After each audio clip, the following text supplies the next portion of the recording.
Kamusta na? Kamusta na? At paano na umuusad itong kasong ito? Kanina po naman, bago po ako umalis dun sa Makati Police Station, sir. Medyo nalawag-luwagan namin rin po yung pakiramdam ko, sir, kasi may nakikita na po ako na pagbabago nung pag-angat po ng kaso.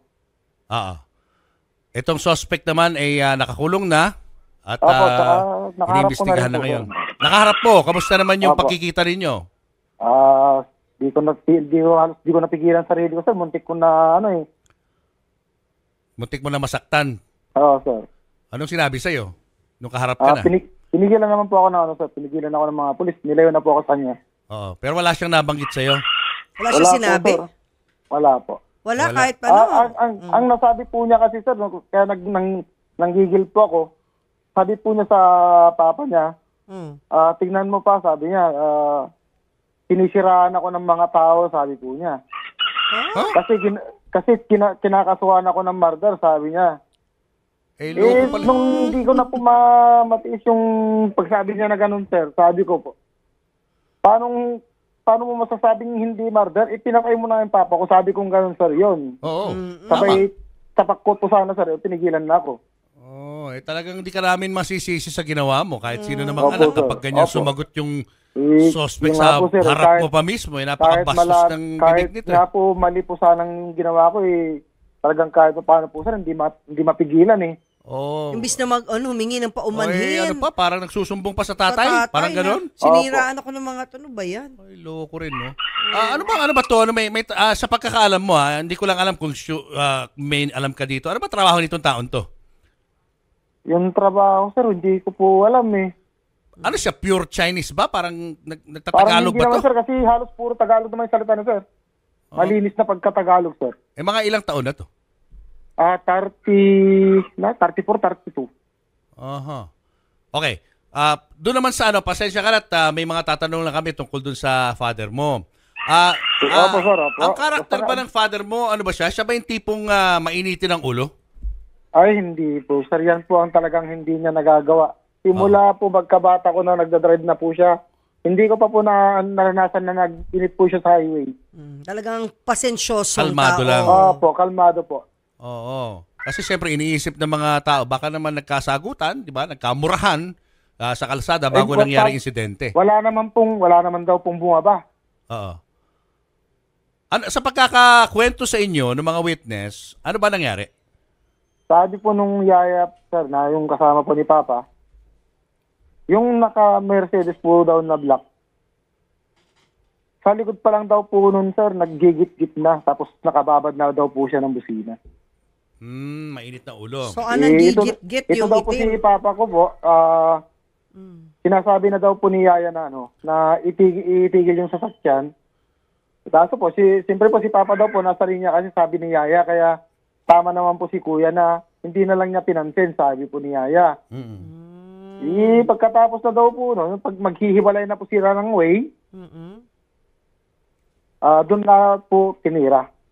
Doon na nagpaputok ng ng baril. Grabe. Mukhang may alam to sa baril talaga, no? Kasi... sir, may nakita kami mga picture kasi siya na nagpapiring, sir. Shooter. Ayun nga yung nakakapagtaka. Kung nagpapiring ka... May siya, sir, may membro yata ng... Kung member ka ng... club po ng PBA. Pero kung member ka ng ganyan mga club, ibig sabihin, PBA Motoclub ka na, sir. You should be a responsible gun owner. Pinapaputok mo lang yung baril mo kapag may mga ensayo, hindi yung sa ganyang walang kalaban-laban yung binabaril mo. Yun na nga po eh. Hindi rin natuloy pa po yung inquest? Anong latest sa inquest proceedings? Paano inquest po? In-inquest ba siya? Kumbaga, napiskalya na ba ito? Nagharap-harap na ba kayo sa piskalya? Ano lang po yung, hindi naman po kami nagharap kanina, sir. Nagharap po kami, pero hindi po kami nakapag-usap. Wala pong usap, wala pong siya lang po ang kinausap, tsaka pinag-sketch po. Oo.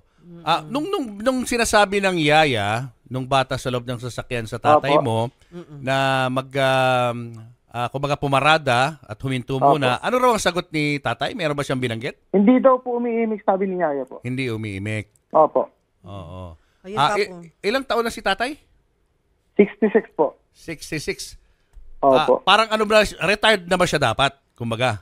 Retired na po talaga sa sir, pero po dahil po siguro magaan po yung inaalok sa kanyang trabaho, tsaka kakilala po kasi ng ipag ko yung yung magiging amo niya. Kaya pumayag po siya.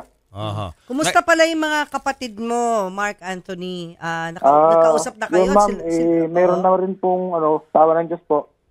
Meron na pong resulta kung kailan po sila makakauwi. Pero yung lalaki po na kapatid ko, malabo po makauwi. Kasi malayo, nakatira sa malayong lugar? Hindi po, nasa ibang bansa po, halos pupunta lang po niya. Pagki 3 weeks pa lang po. May kontrata kasi yan, Kasi no? 3 OFW sa mga kapatid mo di ba? Opo. Yung 2 babae, tama ba? Yung Sa 2 Hong babae po, Kong makakauwi nagtatrabaho? po nung uno yung isa, Oo. sa 4 naman po yung isa. Sila yung nagtatrabaho sa Hong Kong. Wala po nagtatrabaho na Hong Kong, ma'am. Saan sila nagtatrabaho, yung 2 kapatid? Sa Dubai po, tsaka Singapore po. Dubai at Singapore. So, ang una makakauwi dito yung nagtatrabaho sa Singapore. Sa Dubai po. Mauna pa yung taga opo, Dubai. Oo. Dubai po. Tapos susunod yung nagtatrabaho sa Singapore. Opo. Oo. Mark Anthony, yung pamilya ba nung amo ng tatay mo, may plano rin ba silang mag-file ng kaso? Kasi, Nakapile na po sila, sir. nag-file din sila separate? Opo. Nakapile na po sila. So, bali ang complaint ng tatayo, yung pamilya ninyo, saka yung amo ng Opo. father mo. Tapos, kanina po, nauna lang po ako nakaalis dun sa Makati Police Station, sir. Hinahanap po ako para puntahan daw po namin at kausapin yung kukunin nilang attorney namin, sir. Lawyer. Bibigyan ka ng lawyer. Opo. Yung mismong amo po ng papa ko po. Okay, that's good. At least hindi kayo pinababayaan nung Opo, amo sir. ng Hindi po father talaga, mo. sir. Kasi kung Halos tutuusin, lahat po ng gastos sa pagkaburol po ni Papa sa kanila po. kasi kung tutuusin, kung hindi lang naging maganda yung para doon sa kanyang anak, doon sa anak ng amo mo, pwede rin mamatay yung pwede rin maaksidente yung yaya saka yung anak ng amo mo kung medyo syempre tinamaan ka na ng baril Hindi mo na alam kung paano ko kontrolin yung sasakyan. Mabutit nabuhay pa rin yung pasahero at yung yaya para maging witness dito sa malagim na insidente Yung nga po Baka nga po kung pati yung yaya at yung alagang bata kung nadamay. Oo. Baka masisisi pa po yung papa ko nun. Totoo. Hindi naman siguro. Kaya lang, at least may reason para mag-file ng separate na case itong family ng amo mo. Thank you, sir. Okay. Hindi raw natuloy ang inquest, Mark Anthony, kasi hindi raw natapos ng Makati PNP yung mga dokumento na kailangan para sa inquest.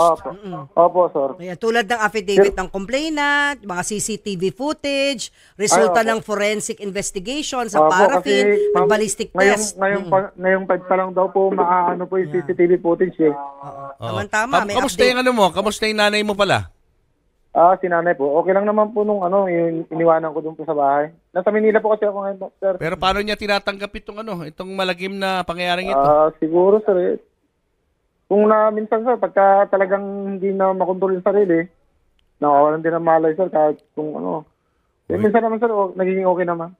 Kaya lang siyempre, di ba? Oo. Hindi maiiwasan na malungkot talaga si nanay.